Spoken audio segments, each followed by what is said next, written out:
Manoj, can you hear me? Yes, I can. How are you? Good. How are you, Mukund? All ready? All set? This was a wild week. How are you doing? How was the week for you from a trading Week was standpoint? really, really great. I mean, I enjoyed this week. I was long ES, which is S&P 500 futures, and I made some money. I was hoping that crosses 43.25, but it was at 43, and that is good enough for me. This was It a took a very long, long time to reach here, but yeah, finally it was here, and I'm really happy. this was a very good week overall for me because I had three stocks that just absolutely crushed it. Um, I saw your tweet. IoT was very good, and then Yeah. peak so far it did very well for me again. Just Mm-hmm. kept on climbing and climbing. It's done a good run for me Right. overall. And then I also had a couple of trades in the middle.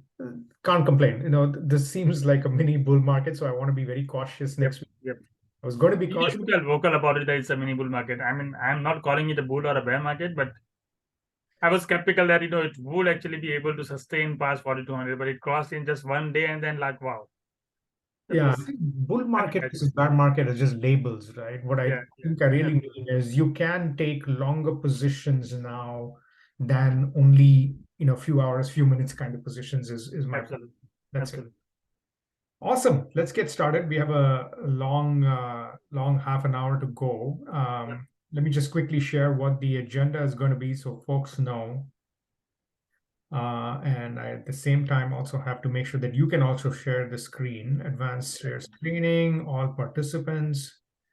There you go. So now you should be able to also share your screen. Let me just quickly share what we have in store today. We'll go through SPY and QQQ with Manoj. Just go through the chart, see what happened overall in the markets, whether it's the S&P 500, NASDAQ, and also the small cap Russell 2000. And then we'll follow that up with the earnings. I'll do a quick review of I think three of the companies. There were a couple of other companies that had earnings this week, but we're not going to go through them in detail. They all recorded good earnings, but three of them that did extremely well this week were Chewy.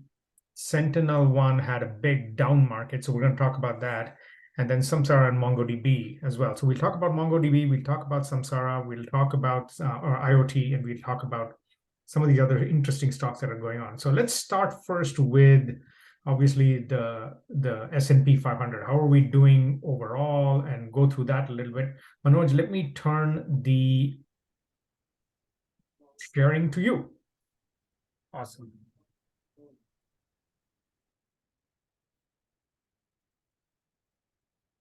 Yep. Okay, here we are.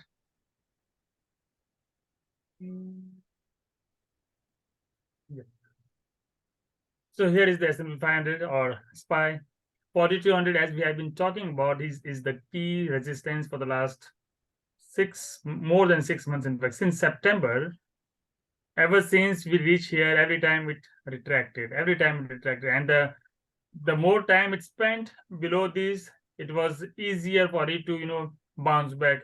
So it was actually forming a ascending triangle, as we see, and formed another diamond.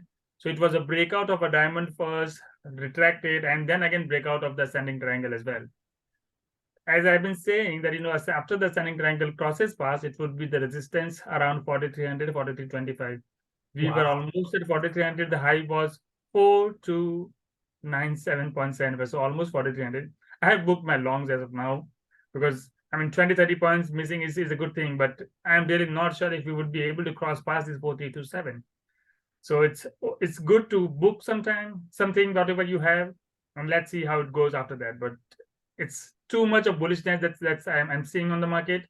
So I wanted to book out. I have booked out. Next is Nasdaq. Unbelievably, I mean, I never thought that what happened in 2020 and 2021 in terms of tech stocks, it would happen again, and this is what it is looking like now. Consistent rally after every dip has been bought in tech stocks. Earlier, I mean, when in June and September lows and markets made lows, every other index, whether S&P 500 or Dow Jones or RTY were rallying, Nasdaq didn't rally. It was late to the party, but the way it has joined is completely unbelievable. Of course, driven by some few stocks like Nvidia and Apple. That is unbelievable. Yeah, I As of think now, it's trading the in this particular interesting channel. So as long as it is in this channel, it is safe to stay long on the dips. So this is what it The is. interesting part is, I've been on a couple of other calls as well. And what obviously becomes important is there are 7 stocks, whether it's Nvidia, Microsoft, that are driving NASDAQ. And even though NASDAQ 100 is up, if you look at it as a cap-weighted index as opposed to a normalized index, you can find that there are 7 stocks that are driving most of the growth. Absolutely, absolutely. There's no denying that. Next is, I'm sorry, RTY. Yeah. Okay, so I was expecting or rather hoping or whatever I will call it as. Normally, as I have been talking in the last few calls, this is actually a low base, and normally low bases result into a breakdown. But this time, it hasn't. It hasn't broken down. It has A green candle. Today's green candle and excellent. a very, very massive big candle, green candle. I mean, such a big breakout. It is actually kind of a breakout because this is where it was finding its resistance the last time, and it is somewhat broken out. Although the last key high was this one, which is around 1838, and today the high was 1836. So I would say broken out, but yet give it a day or two, maybe a week. So if somebody wants to give it a week, because we are eyeing for next few months or weeks and months of rallying in case it is able to sustain this breakout. As of now, yes, it is a breakout, but I would still give it a day or two at least to be able to be convincingly long on the small caps. So And it it looks seems like like the last time it was this high was in February 2023, right? That's about 4 months ago, right? yes. So if you look at it, it's almost 2025 in February 23, and then it's hit that same kind of number back in August, September of 2022. Yep. So the reason I'm saying that I would rather wait 1 or 2 days is because many a times we have seen failed breakouts as well. Stocks or indexes or markets rally and then just peter off. Next few weeks are crucial because FOMC is there, and then we'll have retail CPI data as well. So when we watch these breakouts, it is important that we watch those events as well. Today it was driven by clearly employment data. In next 2 weeks, whether markets are able to sustain or not will all depend upon how Fed behaves and how economic data behaves. But as of now, yes, it is broken out, and I would wait for 1 or 2 days whether it sustains or not, and then enter into the bandwagon. So, yeah, I think the June meeting of the Fed becomes more important. The current I think consensus is that there won't be an increase of 25 basis points in June. Yep. But we don't know, right? That's the consensus. The way markets, I mean, there are people who have already been talking about stagflation. That is one thing. And then there is also this, as I've been talking in the last call as well, that, there is this supply of $1.2 trillion worth of government securities. So that would actually take the liquidity away from the market. So if the liquidity goes off, there will be some kind of, ripple effect in the market as well. Absolutely. So let me just go through quickly some of the key earnings from last week. Obviously, we had a lot of companies, 16 companies. I'm not going to focus on all of them. There were a lot of security companies. CrowdStrike, as an example. I'm going to talk about the 3 or 4 security companies: CrowdStrike, Okta, Zscaler, and SentinelOne. Okta and SentinelOne took a hit, pretty big hit after the earnings, 15-20% down after hours, whereas CrowdStrike was okay, didn't take a huge hit in some senses, and Zscaler also didn't take a huge hit. They did okay. All their earnings, except for SentinelOne, was good.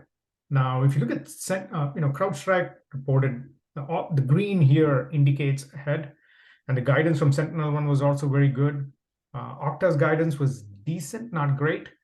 But if you look at both the guidance from SentinelOne and the top line miss, they were expected to do 135, and they ended up doing 133. 136 was what they were expected. They ended up moving 123. I listened to the conference call, and another thing that they did was they also changed how they recognize their consumption-based annual recurring revenue. One of their customers took a little bit longer. That was also a bad thing. Not a lot of confidence going into this week with SentinelOne. But having said that, 1250, 1280, 1270 seems to be a support area, and it hit 1310, 1315, and then bounced back right up. Mm. And then hit the 1280 mark. So I think there may be a little bit of room to grow early part of next week. There's still a lot of people who downgraded it. This morning, there were about 5 downgrades, but none of them changed their price target. They've all kept the price targets around the same. Right. So the 20s range. And there's a lot of call buying for January 2024 options on Sentinel-1 at 20. So this tells me that they're going to go a little bit higher, but I want to wait for that next week. That's a good, interesting one. CRM Salesforce, strong earnings. They also announced buyback shares. They're doing extremely well. I think overall Salesforce, I think, is continuing to execute well to their plan. They're actually doing very well. It's a little bit of a dip, I would say, because they've already gone up pretty significantly in the last 6 months. But Chewy was another terrific, unexpected, stock. They reported good earnings. Chewy, as you can see, reported 2.8 billion on an expectation of 273, and earnings of 8 cents a share, with increased guidance as well. So they were up pretty significantly, 20% almost at the end of the day one of their revenue. So they did very, very well. So just summarizing, 2 really stand out. IoT, Samsara, beat and raise. Mm-hmm. They were up 30% today. And IoT, Samsara, right? This one I expect, I'd been talking about this all week, telling people to get in. And then I saw you. Yeah. the other one is MongoDB. Now, that's an interesting stock. Just to give you some context on MongoDB, right? They reported earnings 56 cents a share, beat by 37 cents. It was like crushing it.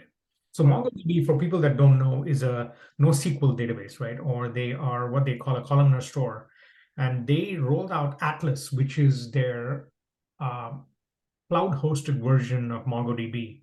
Lots of customers. They mentioned China Mobile. They mentioned a few other customers who are moving away from Oracle and other systems to MongoDB. Their revenue was 268 million versus an expected 347. So 368 versus 347. And they also raised their guidance. So they grew 40% year over year. They have 2,300 new customers, really going very well. Good cash flow, free cash flow is 100 million. They raised the guidance. They're actually doing extremely well. MongoDB was a star winner from today, at least this morning, 28% up for the day. Wow. That's interesting. And then the second one was IoT. Samsara reported a loss of 2 cents a share on revenue of 204. The street was expecting a 5-cent loss on revenue of 190. So they beat by about $13 million. And they also raised guidance, 208 million for next quarter. For the year, they're expecting to somewhere be in the 848 million range. And they're also a strong, very well managed company. Interesting. Very well. I think I was impressed with both of those earnings overall. And then we talked about IoT. So with that, let me just quickly go to next week, and we're going to walk through some of these. A lot of them are interesting. Manoj, GitLab is a FinTwit favorite. I've seen quite a few people talking about it. I took a look at the chart as well, so it will be interesting to see this. The reason is because Google has been buying a lot of insider shares. Every time it dips to 29, it's right now at $33 a share. It dips to 29, Google buys more. So they already own quite a bit of the company. The company is expected to do about 117 million. They're about a $5 billion market cap, so a little bit rich running. And last quarter, they pre-announced and said that they're going to reduce their guidance. So they took a haircut. Even from there, they took a haircut. So GitLab, I think, is a one to watch. So we're going to go through 3 charts: GitLab, SmartSheet, and Docusign. So Asana, which is one of the other competitors, and then Monday before that, 2 weeks ago, Monday reported earnings, very strong growth.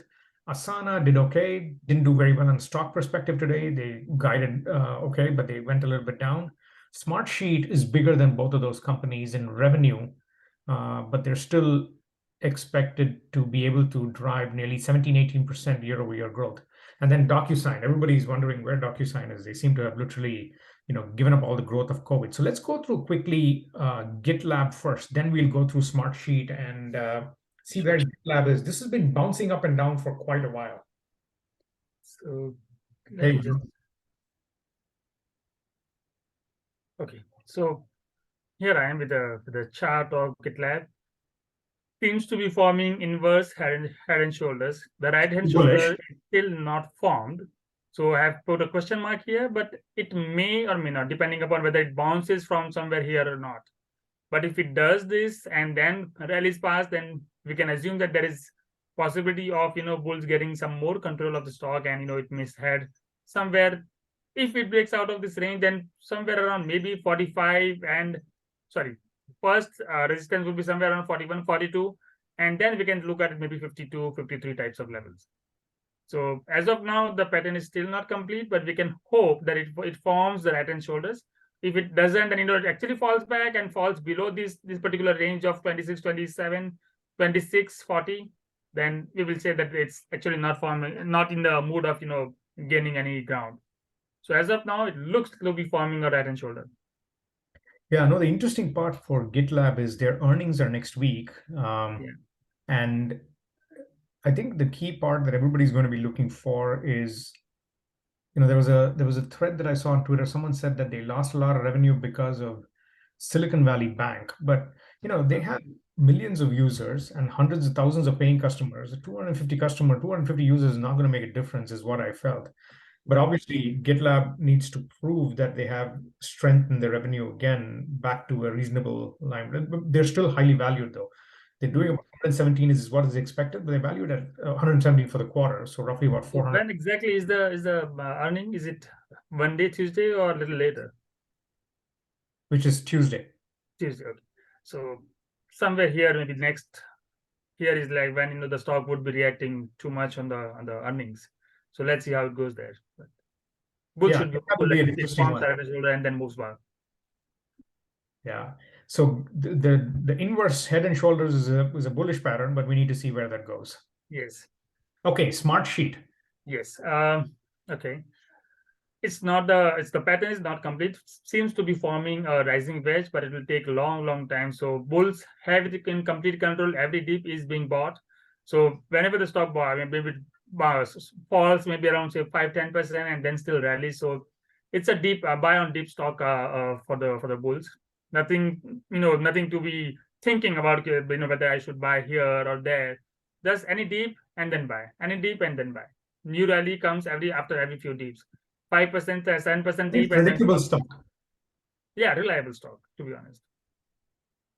Yeah, they're also a good company overall. I think they're growing fairly well. So 17% growth year over year, 600 million in revenue, 6.8 billion in market cap. So overall, they're doing reasonably well. The question is, as long as broader markets are doing good, the stock should be actually able to give good returns to the investors.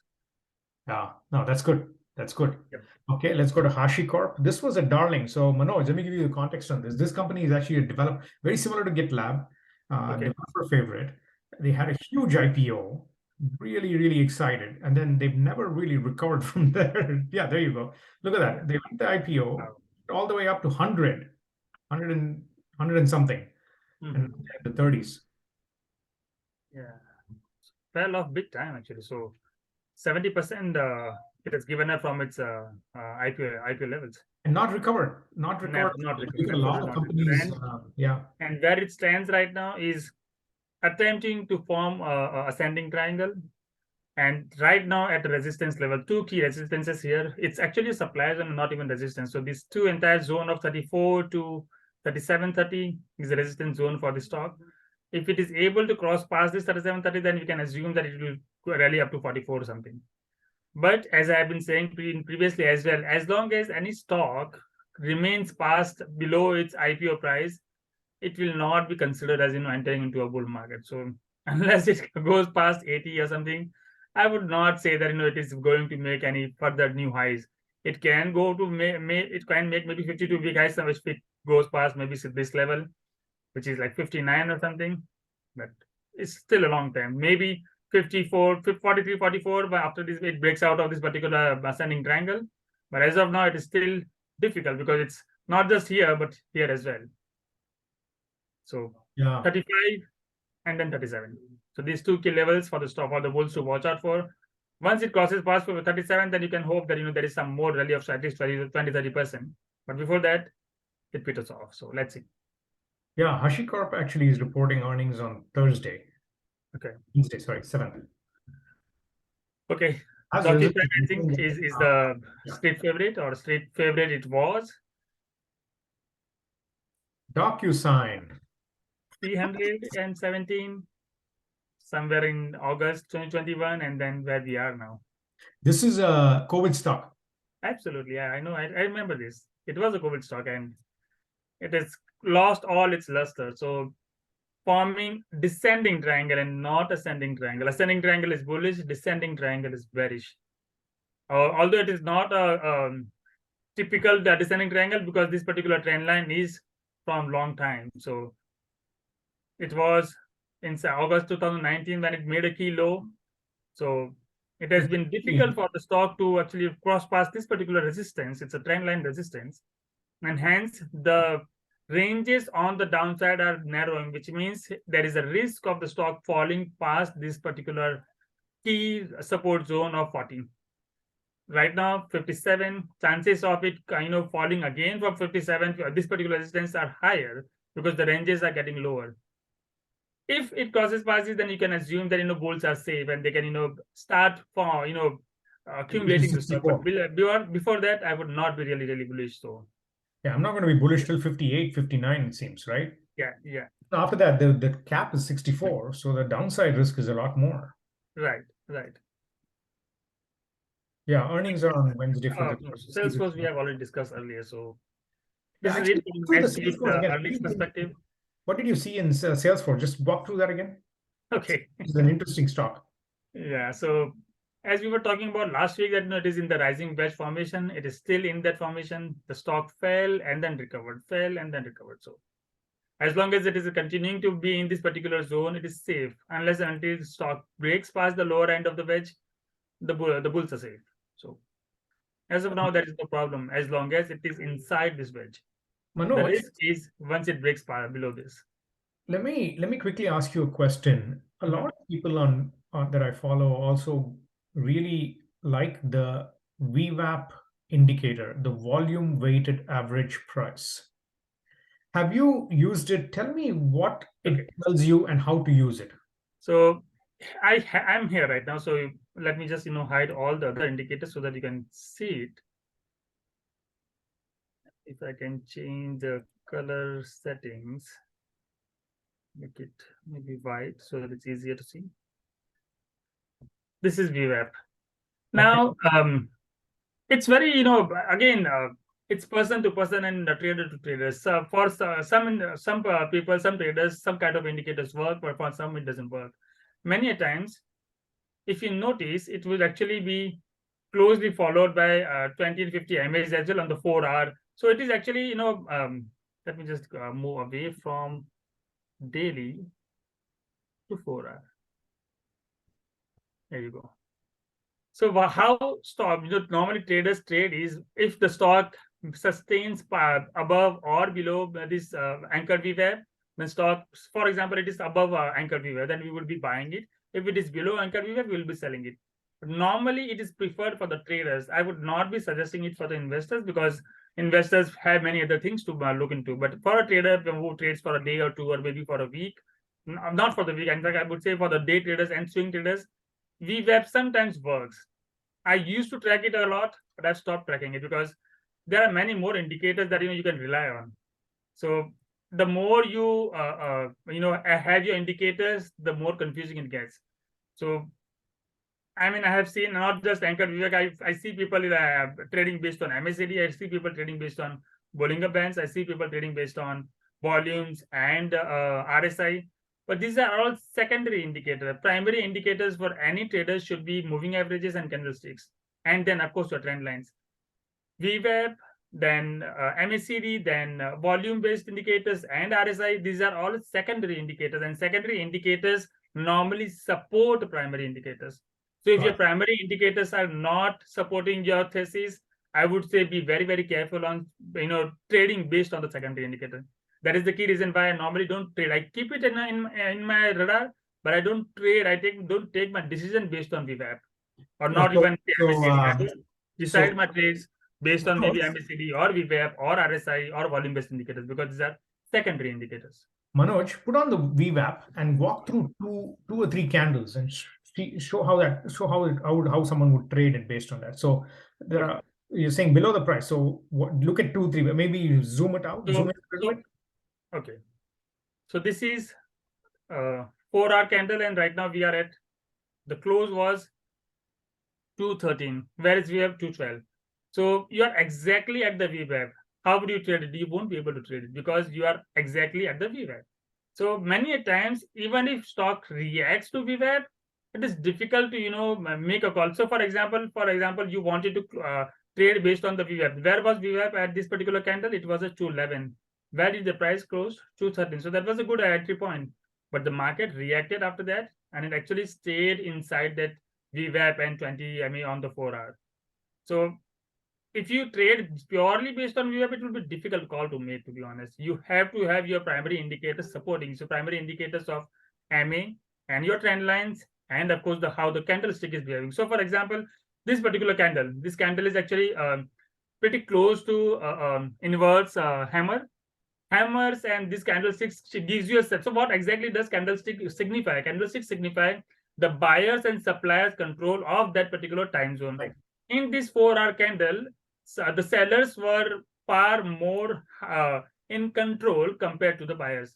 Right. So if the sellers are in control, you know what next lies in the next 4-hour candle. So I would not be bullish based on the candle. But if you say that VWAP is above it, for example, if the stock price would have closed above VWAP, you would have decided, oh, I want to go long. But if you ignore the primary indicator of what the candlestick was, you are at a risk of going wrong. Got it. Yeah. Very cool. Thank you, Manoj. This was a good week. I'm going to post it up actually as soon as possible. I'll try and get the processing done, and then I'll tweet it out. Hopefully tonight, maybe tomorrow morning. Sure. See you tomorrow morning then. Thank you, Manoj. Bye-bye. Take care. Bye.